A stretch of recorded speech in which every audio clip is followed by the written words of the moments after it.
आणि यानंतर आणखीन एक बातमी। बालपण, विद्यार्थी जग, तारुण्याकडे होणारा प्रवास हे एखाद्या मुलाच्या घडण्याच्या प्रवासातले महत्त्वाचे टप्पे मानले जातात। या टप्प्यावर या मुलांना काय शिकवलं जातं, ते काय शिकतात, ते काय पाहतात, ते काय विचार करतात, या सगळ्याचा त्यांच्या मनावर विशेष परिणाम होतो। पालक असतील, शिक्षक असतील किंवा समाज असतील, या सगळ्यांचा मुलं घडवण्यामध्ये मोठा वाटा असतो। मुलांना घडवण्यासाठी, शिस्त लावण्यासाठी पालक किंवा शिक्षक अनेकदा कठोर होतात, शिक्षा करतात। पण शिस्त लावण्यासाठी शिक्षा करताना मुलांच्या मनाचाही विचार करावा लागतो, नाहीतर त्या शिक्षेचा उलटा परिणाम होण्याची शक्यता असते। नाशिकमधल्या एका शाळेतल्या उपमुख्याध्यापकांनी मुलांना शिस्त लावण्याच्या नावाखाली त्यांचा अपमान केला, त्याचा व्हिडिओ तयार केला आणि तो समाज माध्यमांवर टाकला। सरकारी शाळेमध्ये मुलांना शिस्त लावण्याची ही पद्धत मुलांना सुधरवेल की बिघडवेल हा प्रश्न आहे।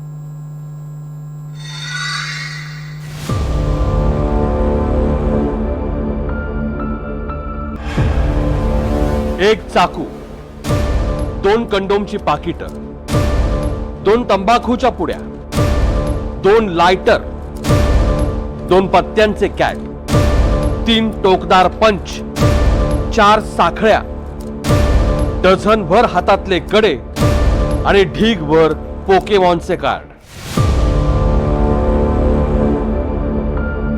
हा सगळा मुद्देमाल एखाद्या सराईत गुंडाकडून जप्त केलेला नाहीये, तर नाशिक जिल्ह्यातल्या इगतपुरी तालुक्यातल्या घोटी गावातल्या एका शाळेतल्या विद्यार्थ्यांच्या झडतीत हे सापडलंय।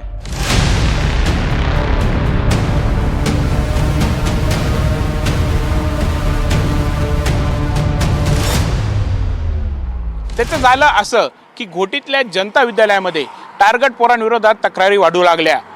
मारामारी, भाईगिरी करणाऱ्या विद्यार्थ्यांची संख्याही वाढू लागली।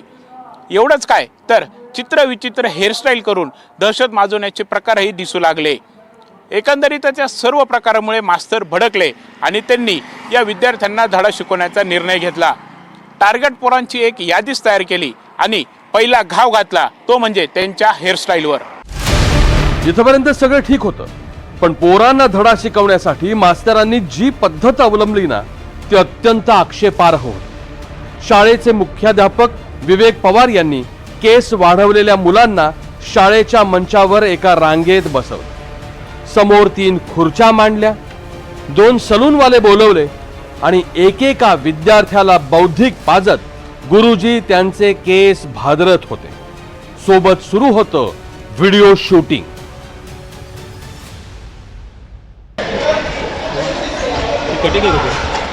कटिंग आहे का तुझे? फ्लेक्स लावू का गावामध्ये? म्हणजे फोटो काढून फ्लेक्स लावू चौकात? हा का नको लावू? ही कटिंग आहे का तुझी?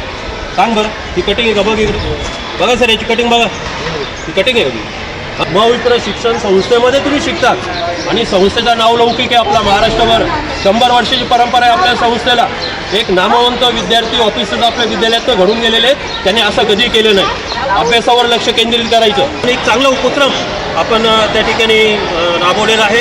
आणि सगळ्यात आनंदाची गोष्ट म्हणजे महाराष्ट्र राज्याला शिक्षण मंत्री दादा भुसे एक चांगले मंत्री लाभलेले आहेत की ज्यांचं शिक्षण विद्यार्थ्यांकडे खूप जातीनं ते आता लक्ष घालतात। आपल्याला विद्यार्थ्यांची गुणवत्ता वाढवायची, विद्यार्थ्यांच्या ह्या गोष्टींपासून आपल्याला प्रवृत्त करायचं की हे त्यांच्या ह्या गोष्टींकडे जास्त लक्ष नाही गेले पाहिजे।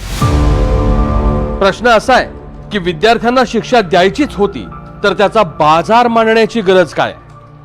विद्यार्थ्यांचे केस कापून त्याचा व्हिडिओ बनवून तो सार्वजनिक करण्याचा अधिकार शिक्षकांना कुणी दिला? व्हिडिओमधून झालेल्या बदनामीमुळे विद्यार्थ्यांवर काय परिणाम होईल याचा विचार का केला नाही? विद्यार्थ्यांना मिळालेल्या हीन वागणुकीमुळे ते भविष्यात बंडखोर होणार नाहीत का? विद्यार्थ्यांची अशी अवहेलना करण्यापेक्षा त्यांना समज देऊन, मुदत देऊन भागणार नव्हतं का?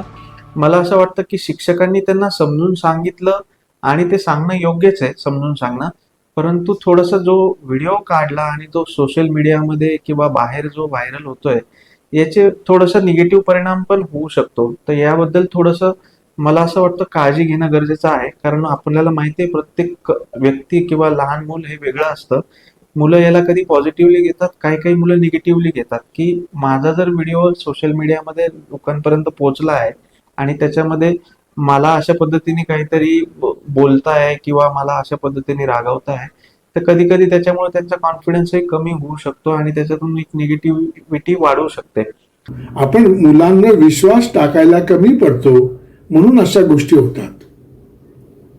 मुलं चुकलीच आहेत असं समजून यातून मार्ग निघणार नाही. यासाठी प्रथम मुलांची बाजू ऐकून घ्यायला लागेल, मुलांना समजून घ्यायला लागेल आणि मग आपल्याला आपल्या वर्तनात सुद्धा बदल करायला लागेल. मुलं असं वागत असतील तर आपण आपल्या वर्तनात, आपल्या समजुतीत, आपल्या पूर्वग्रहात बदल करायला तयार आहोत का? तर हा प्रश्न सुटेल. स्टाईल ही व्यक्तिसापेक्ष असते. एखाद्याच्या लेखी असणारी स्टाईल ही दुसऱ्यासाठी स्टाईल असेलच असं नाही. आता स्टाईलवरच आक्षेप घ्यायचा म्हटलं तर उपमुख्याध्यापकांच्या टी शर्टवर रोड रोमिओंप्रमाणे टी शर्टच्या वर केलेल्या कॉलरवरही आक्षेप घेतला जाऊ शकतो. शाळेमध्ये विद्यार्थ्यांनी कसं यावं, कसं वागावं यासाठी शिक्षकांनी आग्रही असावंच, त्यावर दुमत नाही. पण शिक्षा करताना मुलांचं मानसिक खच्चीकरण होणार नाही याचीही काळजी शिक्षकांनी घ्यावी. मुलांकडे सापडलेल्या वस्तू आक्षेपार्ह आहेतच, त्यासाठी समुपदेशन झालंच पाहिजे. पण ते समुपदेशन हे 4 भिंतीच्या आत आणि अत्यंत खाजगी स्वरूपाचं असावं. उपमुख्याध्यापकांनी शिक्षा देण्यासाठी वापरलेलं त्यांचं हत्यार हे पोरांच्या दप्तरातल्या हत्यारांपेक्षा जास्त घातक आहे हे नक्की.